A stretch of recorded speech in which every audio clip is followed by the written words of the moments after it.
Commentaires et sermons sur le livre de l'Apocalypse.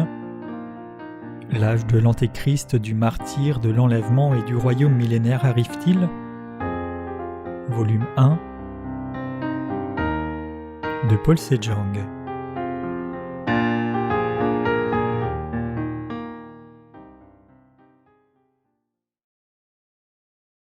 Entendez la parole de la révélation de Dieu. Apocalypse 1, versets 1 à 20. Révélation de Jésus-Christ que Dieu lui a donnée pour montrer à ses serviteurs les choses qui doivent arriver bientôt et qu'il a fait connaître par l'envoi de son ange à son serviteur Jean, lequel a attesté la parole de Dieu et le témoignage de Jésus-Christ, tout ce qu'il a vu. Heureux celui qui lit et heureux ceux qui entendent les paroles de la prophétie et qui gardent les choses qui y sont écrites, car le temps est proche. Jean aux 7 églises qui sont en Asie. Que la grâce et la paix vous soient données de la part de celui qui est, qui était et qui vient, et de la part des 7 esprits qui sont devant son trône, et de la part de Jésus-Christ le témoin fidèle, le premier-né des morts et le prince des rois de la terre, à celui qui nous aime, qui nous a délivrés de nos péchés par son sang, et qui a fait de nous un royaume des sacrificateurs pour Dieu son Père, à lui soit la gloire et la puissance au siècle des siècles. Amen. Voici il vient avec les nuées, et tout œil le verra, même ceux qui l'ont percé, et toutes les tribus de la terre se lamenteront à cause de lui. Oui, Amen. Je suis l'alpha et l'oméga, dit le Seigneur Dieu, celui qui est, qui était et qui vient, le Tout-Puissant. Moi Jean, votre frère, et qui ai part avec vous à la tribulation et au royaume, et à la persévérance en Jésus, j'étais dans l'île appelée Patmos, à cause de la parole de Dieu et du témoignage de Jésus.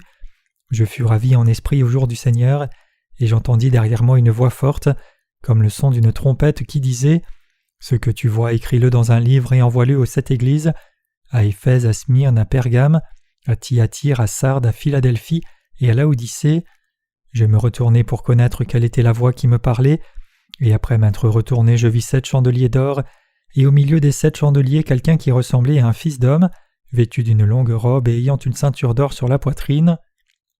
Sa tête et ses cheveux étaient blancs comme de la laine blanche, comme de la neige, ses yeux étaient comme une flamme de feu, ses pieds étaient semblables à de l'airain ardent, comme s'il eût été embrasé dans une fournaise, et sa voix était comme le bruit de grandes eaux.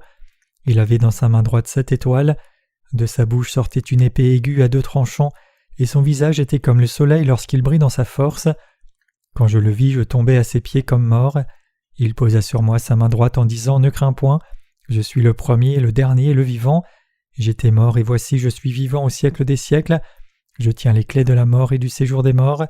Écris donc les choses que tu as vues et celles qui sont, et celles qui doivent arriver après elles, le mystère des 7 étoiles que tu as vues dans ma main droite et des 7 chandeliers d'or. Les 7 étoiles sont les anges des 7 églises, et les 7 chandeliers sont les 7 églises. Exégèse. Verset 1. Révélation de Jésus-Christ que Dieu lui a donnée pour montrer à ses serviteurs les choses qui doivent arriver bientôt et qu'il a fait connaître par l'envoi de son ange à son serviteur Jean. Le livre de l'Apocalypse a été écrit par l'apôtre Jean qui a enregistré la révélation de Jésus-Christ pendant son séjour à Patmos, une île de la mer Égée, où il avait été envoyé en exil dans les années du déclin du règne de l'empereur romain Domitien, vers l'an 95 après Jésus-Christ. Jean a été exilé à l'île de Patmos pour avoir porté témoignage à la parole de Dieu et au témoignage de Jésus. C'est dans cette île que Jean a vu le royaume de Dieu montré par Jésus-Christ à travers l'inspiration de l'Esprit Saint et de ses anges. Qu'est-ce que la révélation de Jésus-Christ ?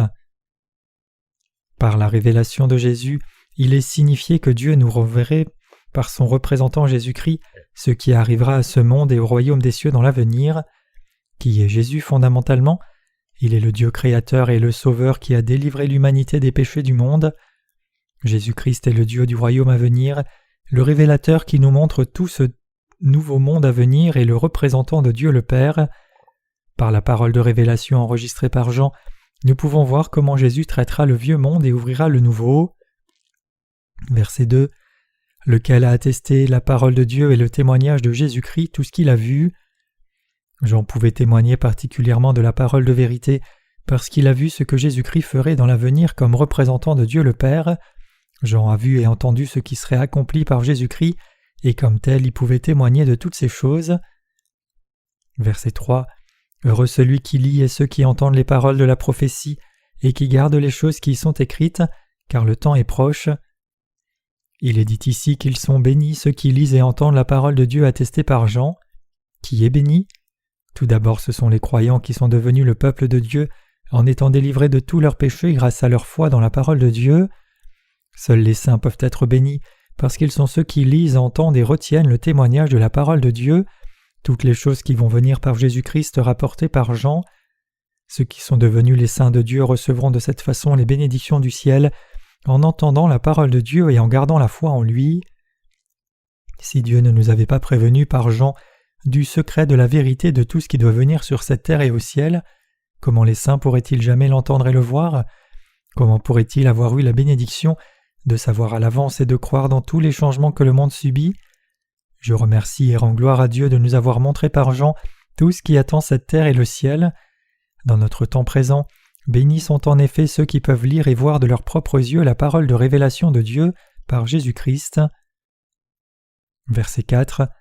Jean aux 7 églises qui sont en Asie, que la grâce et la paix vous soient données de la part de celui qui est, qui était et qui vient, et de la part des 7 esprits qui sont devant son trône. Jean dit ici qu'il envoie sa lettre aux 7 églises en Asie, ayant enregistré les prophéties et les révélations que Dieu lui a faites pendant son exil dans l'île de Patmos. Jean l'a envoyé aux 7 églises en Asie, aussi bien qu'à toutes les églises de Dieu dans le monde entier. Verset 5. Et de la part de Jésus-Christ le témoin fidèle, le premier-né des morts et le prince des rois de la terre, à celui qui nous aime, qui nous a délivrés de nos péchés par son sang. Pourquoi Jean appelle-t-il Jésus-Christ le témoin fidèle ? Notre Seigneur est venu dans ce monde, a été baptisé par Jean le Baptiste pour délivrer tous ceux qui sont dans le péché et se dirigent vers leur destruction. Par son baptême, Jésus a pris sur lui tous les péchés du monde une fois pour toutes, a saigné sur la croix pour payer le salaire du péché avec sa propre vie et est ressuscité des morts en 3 jours, tout cela pour sauver les croyants et laver leurs péchés, parce que ce n'est aucun autre que Jésus-Christ lui-même qui a délivré tous les pécheurs du monde de tous leurs péchés. Christ est le témoin vivant de ce salut. Par le premier-né d'entre les morts, Jean nous dit que Jésus est devenu le premier fruit en venant au monde et en accomplissant toutes les exigences de la loi, autrement dit en payant le salaire du péché, en prenant sur lui tous les péchés par son baptême, en mourant sur la croix et en ressuscitant de la mort. Et comme le Christ nous a aimés et nous a lavés dans son propre sang, Dieu a libéré de tous leurs péchés ceux qui croient dans l'évangile de l'eau et de l'esprit. Verset 6.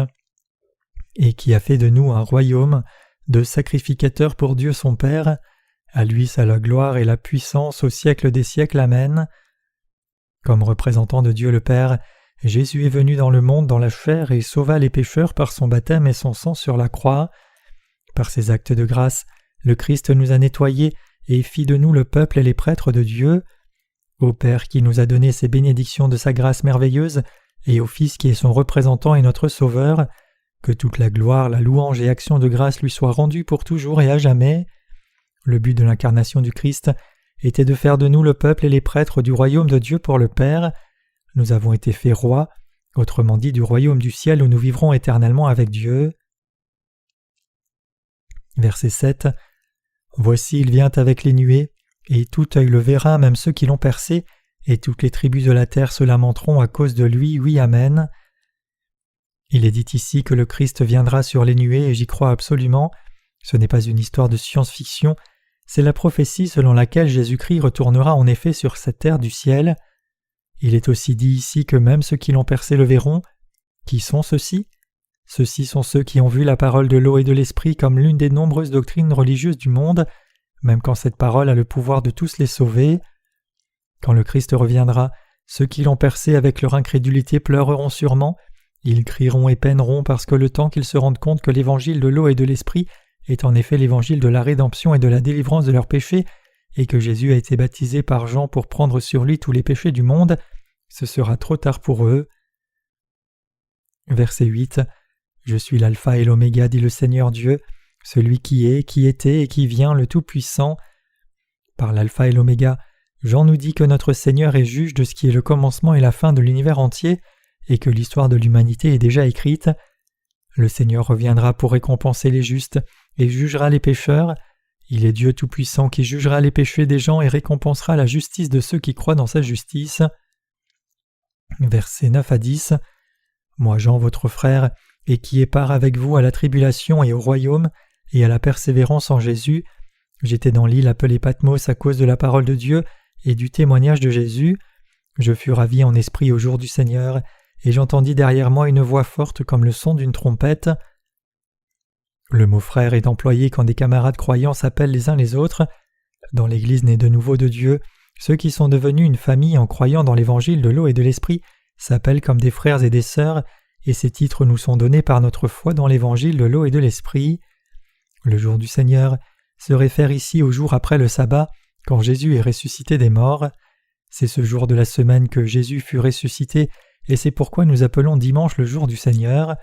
Ce jour marque la fin de l'ère de la loi et l'ouverture de l'ère nouvelle du salut. Aussi, par sa résurrection, notre Seigneur nous a dit que son royaume n'est pas de ce monde. Verset 11, qui disait « Ce que tu vois, écris-le dans un livre, et envoie-le aux 7 églises à Éphèse, à Smyrne, à Pergame, à Thyatire, à Sardes, à Philadelphie et à Laodicée. » Jean a noté ce qu'il avait vu par la révélation de Jésus-Christ et a envoyé des lettres aux 7 églises en Asie. Cela nous dit que Dieu a parlé à l'Église entière par ses serviteurs qui nous ont précédés. Verset 12. Je me retournai pour connaître quelle était la voix qui me parlait, et après m'être retourné, je vis 7 chandeliers d'or. Parce que l'écriture sainte de Dieu n'était pas encore achevée au temps des apôtres, il y avait un besoin de montrer des signes et des visions aux disciples. Quand Jean s'est retourné pour entendre la voix de Dieu, il a vu 7 chandeliers d'or. Les chandeliers symbolisent ici les églises de Dieu, les réunions des saints qui croient dans la révélation de l'évangile de l'eau et de l'esprit. Dieu était le Seigneur des 7 églises en Asie, et il était et il est le berger qui prend soin de tous les saints. Verset 13. Et au milieu des 7 chandeliers, quelqu'un qui ressemblait à un fils de l'homme, vêtu d'une longue robe et ayant une ceinture d'or sur la poitrine. Ce quelqu'un ressemblant au fils de l'homme, que Jean a vu au milieu des chandeliers, se réfère à Jésus-Christ. Comme berger des saints, Jésus a visité et parlé à ceux qui croient dans la parole de la vérité sur son baptême et sa crucifixion. La description que Jean fait de Christ dans un vêtement descendant jusqu'aux pieds et ceint sur la poitrine d'un bandeau d'or symbolise le statut de notre Seigneur comme étant le représentant de Dieu le Père. Verset 14. Sa tête et ses cheveux étaient blancs comme de la laine blanche comme de la neige, ses yeux étaient comme une flamme de feu. Notre Seigneur est parfaitement saint, majestueux et plein d'honneur. Ses yeux sont comme une flamme de feu, signifie qu'il est comme Dieu Tout-Puissant, le juste juge de tous. Verset 15. Ses pieds étaient semblables à de l'airain ardent, comme s'il eût été embrasé dans une fournaise, et sa voix était comme le bruit des grandes eaux. Qui pensons-nous que Jésus est? Les saints croient qu'il est complètement et entièrement Dieu. Notre Seigneur est tout-puissant et n'a aucune faiblesse, mais parce qu'il a éprouvé nos faiblesses en vivant sur cette terre, il a une compréhension profonde de nos circonstances et conditions, et peut ainsi mieux nous aider. Sa voix était comme le son de nombreuses chutes d'eau, tant notre Seigneur est saint et tout-puissant, il n'y a pas trace d'imperfection ou de faiblesse dans notre Seigneur, et il est rempli seulement de sainteté, d'amour, de majesté et d'honneur. Verset 16. Il avait dans sa main droite 7 étoiles, de sa bouche sortait une épée aiguë à 2 tranchants, et son visage était comme le soleil lorsqu'il brille dans sa force. Il avait dans sa main droite 7 étoiles, signifie que le Seigneur garde l'Église de Dieu. L'épée pointue à 2 tranchants de sa bouche, d'autre part, symbolise que Jésus est Dieu Tout-Puissant qui travaille avec la parole d'autorité et de puissance de Dieu. Comme le soleil brillant dans sa force, notre Seigneur est le Dieu de la parole, le Tout-Puissant. Verset 17. Et quand je le vis, je tombai à ses pieds comme mort. Il posa sa main droite sur moi en disant « Ne crains pas ». Ce verset nous montre seulement combien nous sommes faibles et sombres devant la sainteté de Dieu. Notre Seigneur est toujours tout-puissant et parfait, et il se révèle aux serviteurs de Dieu parfois comme un ami, et d'autres fois comme un Dieu au jugement strict. Verset 18. Je suis le premier, le dernier, le vivant. J'étais mort, et voici je suis vivant au siècle des siècles. Je tiens les clés de la mort et du séjour des morts. Notre Seigneur vit pour toujours et a toute l'autorité du ciel comme représentant de Dieu le Père. Comme sauveur et juge de l'humanité, il est le Dieu qui a l'autorité sur la vie éternelle et la mort. Verset 19. Écris les choses que tu as vues et celles qui sont et celles qui doivent arriver après elles. Les serviteurs de Dieu ont le devoir de connaître le but et les œuvres de Dieu du présent et de l'avenir. Le Seigneur a ainsi dit à Jean de répandre dans la foi ce qui lui avait été révélé, la foi de l'Église de Dieu qui gagnerait la vie éternelle et toutes les choses qui arriveront dans l'avenir. C'est ce que Dieu a aussi commandé par Jean que nous fassions. Verset 20. Le mystère des 7 étoiles que tu as vues dans ma main droite et des 7 chandeliers d'or. Les 7 étoiles sont les anges des 7 églises et les 7 chandeliers sont les 7 églises. Qu'est-ce que le mystère des 7 étoiles ? C'est que Dieu construirait son royaume en faisant de nous son peuple par ses serviteurs. Les chandeliers d'or symbolisent les églises que Dieu construit par les saints qui ont cru dans l'évangile de l'eau et de l'esprit que Dieu a donné à l'humanité.